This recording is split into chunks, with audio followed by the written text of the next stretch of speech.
세상에는 안을 수 있는 고양이와 안을 수 없는 고양이가 존재합니다. 넌 어때? 저는 안을 수 없는 고양이에요. 왜지? 으쌰.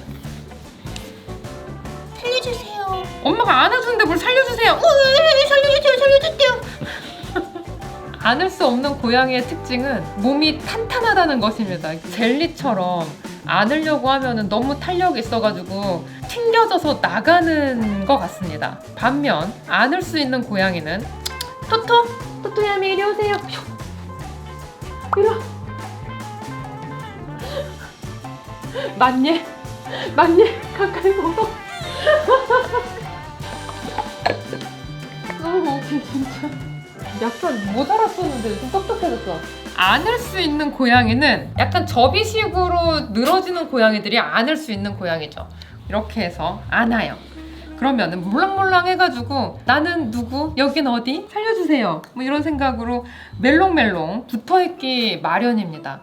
성격 차이도 있는 것 같아요. 사람한테 위로를 얻는 고양이들은 또 안겨있는 걸 좋아해요. 디디 같은 경우에는 뭔가 서러운 일이 있을 때 안아주면 히 서러웠어 그러면서 푹 하고 안깁니다. 얘는 아직 짐승이야.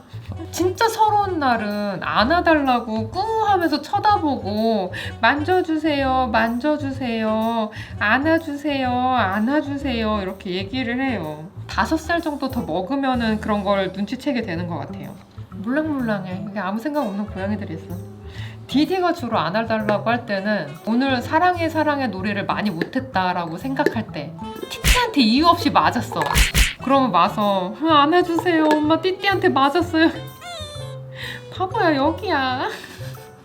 안고 있는 게 좋은 거라는 걸 어릴 때 좀 가르쳐주면은 이렇게 되는 경우가 있어. 근데 똑같이 자란 도도는 안겨있지 않거든요. 도도는 몸이 탄탄해서 티티나 모모 같은 데가 있어서 안고 있기도 힘들고 잘 안겨있지도 않고 겁도 많고.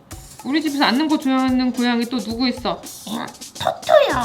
그래 토토구나. 토토는 이런 것도 돼. 별로 생각이 없어. 사람을 좋아하는 거랑 약간 차이가 있어. 티티는 저를 사랑하지만 안겨있진 않아요. 웬간하면 이제 티티가 안겨있을 때 병원 같은 데 갔을 때 이곳은 너무나 낯설고 나는 무섭다. 엄마 품이 제일 안전한 것 같아. 이럴 때는 좀 안겨있죠. 근데 그 외에 집에서는 안겨있지 않아요. 너는 토토 온 이후로 무릎에 잘 안 올라옵니다. 토토 방석이 더 좋다 이거죠. 더 말랑말랑하고 더 뜨끈뜨끈하다. 저에게 얘기를 했어요. 착한 고양이. 기분 좋을 때 안으면 팔도 그냥 얹어져 있어. 우울하고 슬플 때는 발을 이렇게 오므려가지고 어깨에 살짝 발톱으로 잡습니다. 감정이 발톱에 드러나. 아유 먼지 냄새나. 몸이 탄탄한 고양이. 여기 잠깐 늘어지긴 하는데 보둥보둥 안으면 서럽대. 야 엄마가 서럽다. 티티한테 가서 일르려고. 라라 일려. 서러웠어. 털 잘라주는 것 때문에 잠깐 방에 갇혀 있었는데 서러웠었나 봐요. 라라는 안겨있는 고양이가 아니고 약간 무릎 고양이 스타일입니다. 자기를 과시하는 걸 좋아하기 때문에 집에 사람이 있으면 꼬랑지를 활짝 펴고 나를 보아라 이 아름다운 나를 보아라 이거를 꼭 해야 돼서 잘 안 앉아 있어요. 멋있는 자기를 보여줘야 돼서. 냠냠 무릎 고양이 한번 보여줄 거야?